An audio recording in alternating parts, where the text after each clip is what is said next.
আমি আপনার ওই ভিডিওগুলোতে দেখতাম যে আপনি সবসময় চামচ দিয়ে খান, কাঁটা হ্যাঁ, চামচ দিয়ে খান। তো ওইখানে আপনি কাঁটা চামচ পেয়েছিলেন? একটা পেয়েছিলাম। আমি এটা ৳১০০ দিয়ে কিনে নিয়েছিলাম। ১ম পাই নাই। ১ম একটা চামচ আমাকে দিয়েছিল, প্লাস্টিকের একটা চামচ ছোট। ওটা দিয়ে কোনরকম খেয়েছি। তখন যে কর্মকর্তা আমার জবানবন্দি নিচ্ছে, সে তার বউকে ভিডিওতে দেখাচ্ছে, "দেখো আমার সামনে কে বসা আছে।" খুব ছোট একটা ঘরের মধ্যে আপনারা ৩০ জন ছিলেন। ওই এক্সপেরিয়েন্সটা একটু শুনতে চাই আমি। সেটা হলো আমাকে যখন আ রিমান্ড শেষে যখন জেলে নেওয়া হলো, ১ম এ নেওয়া হলো কেরানীগঞ্জে। সেখানে আমি ১ রাত ছিলাম মেডিকেলে। তার পরের দিন আমাকে টেনে হেঁচড়ে নিয়ে যাওয়া হলো কাশিমপুর, যেটা গাজীপুরের একটা কারাগার। কাশিমপুর ২ ওইখানে ৪ টা আছে ১, ২, ৩, ৪। আমাকে ২ নাম্বার সেলে নেওয়া হলো। ওটা একটু বড়ই আছে।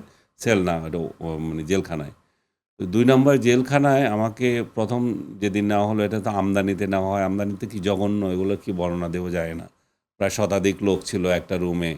ওই যেটা ৩৫ জন থেকে ছিল, যে তার থেকে একটু বড় আরেকটা রুমে।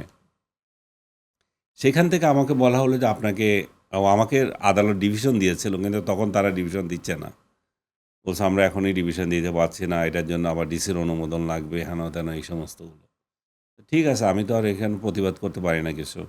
আমাকে নিয়ে যাওয়া হলো একটা মধুমতি বলে আরেকটা ওয়ার্ড আছে। আ ওয়ার্ড না, আরেকটা বিল্ডিং আছে। সেই বিল্ডিংয়ে নিয়ে যাওয়া হলো। সেই বিল্ডিংয়ে ৩ তলায় একটা রুম দেওয়া হলো। ওই রুমটা আপনাদের এটার থেকে ডবল হবে। হ্যাঁ? এখানে ডবল বা আরেকটু বড় হবে, অর্ধেকের মতো বড় হবে। ৩৫ জন লোক। পরে শুনছি আমি চলে আসার পর এখানে আরও বাড়ছে। এতগুলো লোক ছিল এবং ইলিশ মাছের মতো করে ঘুমাইতে হইতো এক লোকগুলো। মানে তারা কি কোয়ালিটির মানুষ ছিল? মানে আপনার দেখা যেত না আপনি তো কথা বলার জন্য তো তাহলে লোক পেতেন কি? আমার রুমে ঠিক ওরকম ছিল না। বাট আমার রুম ছাড়া ২ জনকে পেয়েছিলাম পরিচিত, যাদের সাথে কথা বলার মতো। এখন জেল জীবনে হয়, আপনি তো চোরের সাথেও, আপনার পাশে যে আছে, সে হয়তো কোনো একটা চোর, হয়তো মার্ডার করে এসছে। এরকমই আমার সেবক ছিল একজন, সে সে এমন একটা মার্ডার করছে, লাশ এখানে রাখছে, কল্লা ফালাইছে আরও ৩ মাইল দূরে ওইরকম। সে আবার আমার সেবক, যখন আমি ইয়েতে গেলাম, আপনার পরবর্তীতে? ডিভিশনে গেলাম। হুম। তো এইগুলো আপনি কে কি করেছে, ওইখানে সব সমান। ওখানে আপনি যখন হাজতি, আপনি যখন কয়েদি, আপনাদের সবার ভেদ হচ্ছে একটাই, আপনারা আল্লাহ, আল্লাহ করবেন কোন দিন মুক্তি পাবেন। সেরকম একটা পরিস্থিতিতে ৩৫ জন একসঙ্গে ছিলাম। নোংরা পরিবেশ ছিল, খাওয়া-দাওয়া। টয়লেট ছিল কিরকম? টয়লেটও সাধারণ একটা মানে টয়লেট এই ছিল। রুমের সাথেই? না, রুমের সাথেই ছিল। একটা নরমাল টয়লেট ছিল, ওই যে ইয়ে না, কমোড ছিল না। এবং এটা আরও কষ্ট হতো। দেখেন, আমরা শহরের মানুষ যারা আমরা, তাদের তো একটা অভ্যস্ততা তৈরি হয়। সেই জায়গায় সেখানেও সমস্যা তৈরি হয়েছে। কিন্তু যখন ডিভিশন পেলাম, তখন আবার এটা ছিল না। তখন একটা কমোড ছিল, আমার জন্য একটা খাট ছিল, টেবিল ছিল, চেয়ার ছিল। তখন অন্য একটা পরিবেশ। তখন ওই ৩৫ জনের যে রুমটার কথা বলছি, সেরকম একটা রুমে আমাদের ৩ জন ছিলাম। আপনি কি জেলে ভয় পেতেন? আমি ভয় পেতাম না, আমার মেন্টাল টর্চার হচ্ছিল। আমাকে যে শারীরিক, আমাকে আগা থেকে গোড়া, শারীরিক নির্যাতন কেউ করেনি। আমাকে আগা থেকে গোড়া কোনো একজন সরকারি পর্যায়ের বা যারা অফিসার পর্যায়ে কোনো একজন মিসবিহেভ করেনি। আমি শুরু থেকে শেষ পর্যন্ত সবার ভালোবাসা পেয়েছি। সবাই আমার প্রতি সিম্প্যাথাইজ ছিল এবং আমার সঙ্গে দেখা হয়েছে, এটাও অনেকে গর্ব করত যে আপনার সাথে দেখা হলো।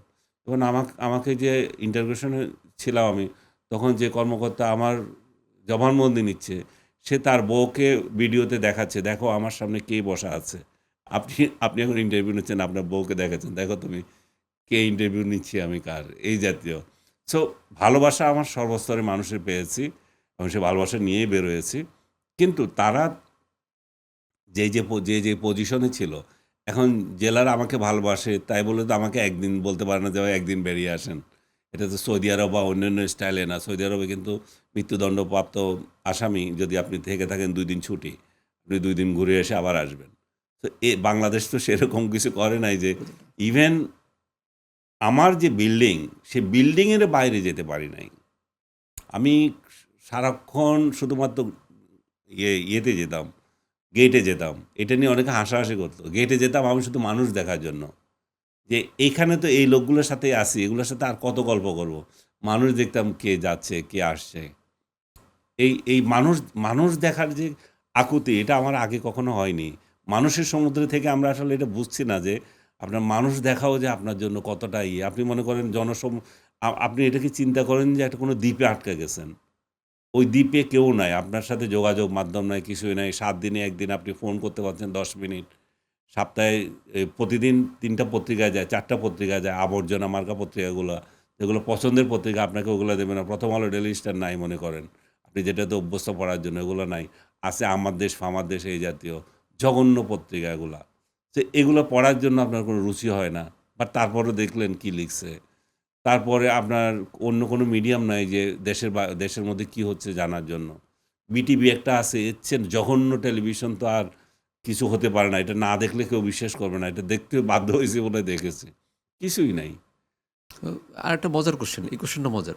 আমি আপনার ওই ভিডিওগুলোতে দেখতাম যে আপনি সবসময় চামচ দিয়ে খান, কাঁটা হ্যাঁ, চামচ দিয়ে খান। তো ওখানে আপনি কাঁটা চামচ পেয়েছিলেন? একটা পেয়েছিলাম। আমি এটা ৳১০০ দিয়ে কিনে নিয়েছিলাম। ১ম পাই নাই। ১ম একটা চামচ আমাকে দিয়েছিল, প্লাস্টিকের একটা চামচ ছোট। ওটা দিয়ে কোনরকম খেয়েছি। হাত দিয়ে খেয়েছি। আমার এটা একটা বড় বিষয় হচ্ছে যে অনেকে আমার বলে, "আপনি হাত দিয়ে খান না কেন?" ভাই আমি ৯৭ সাল থেকে আমি হাত দিয়ে খাই না। কারণ হাত দিয়ে খেতে আমার অস্বস্তি লাগে। এখন অভ্যাস হয়ে গেছে। এখন ভাত ধরলেও পড়ে যায়। এরকম অবস্থা ছিল। কিন্তু জেলখানায় গিয়ে এটা আবার আমি রপ্ত করে ফেলছি। ওই ১ মাসের মধ্যে আমি আবার হাত দিয়ে খাওয়া শুরু হাত করছেন? দিয়ে খাওয়া আমার প্র্যাকটিস হয়ে গেছে। এখনো পারফেক্টলি হয় নাই। বা আমি তো জীবনে খাই নাই তা তো না। আমি তো খেয়েছি, হাত দিয়েও খেয়েছি। তো এখন আবার অভ্যাসটা আবার ইয়ে করেছি। আমার মনে হলো যে না, হাত দিয়ে খাওয়া খারাপ না। মিক্স করে খাওয়ার একটা আলাদা মজা আছে। কিন্তু আমি যে চামচ দিয়ে খাই, সেটার আলাদা মজা হচ্ছে যে আমি প্রত্যেকটা আইটেমের স্বাদ নিতে চাই। মিক্স স্বাদ না। ঠিক স্বাদ। হ্যাঁ, এবং এইজন্যই আমি আলাদা করে খাই এবং আমার চামচ দিয়ে খেতে ভালো লাগে। তো জেলে ওই যে আপনি বললেন ৳১০০ দিয়ে একটা চামচ কিনলেন। জেলে কি এরকম আরো অনেক ফ্যাসিলিটি পাওয়া যায় টাকা দিলে? পাওয়া যায় কিন্তু দাম অনেক বেশি দিতে হয়। মানে ফোনে কথা বলা যায়? না, ওটা যায় না। ওটা যারা অবৈধভাবে নেয় তাদের সাজা হয় যদি যদি ধরা জেলে পড়ে? ধরা পড়ে। আমি ওই ধরনের দুঃসাহসিকতা দেখাতে চাই নাই। কারণ দরকার নাই ওগুলো। মানে যে আমি শুনলাম আমি যে খুব অনেকে আইন সিগারেট মেনে খায়, চলা লোক। হ্যাঁ? সিগারেট খায় বা যারা ধূমপান সিগারেট তো করে। খাইতে পারে। সিগারেট তো খাচ্ছে। সিগারেট ওইখানে জেলখানায় একমাত্র জিনিস সিগারেট, যে লোক কোনোদিন সিগারেট খায় না সে ওইখানে গিয়ে ডেইলি ২ প্যাকেট সিগারেট খায়।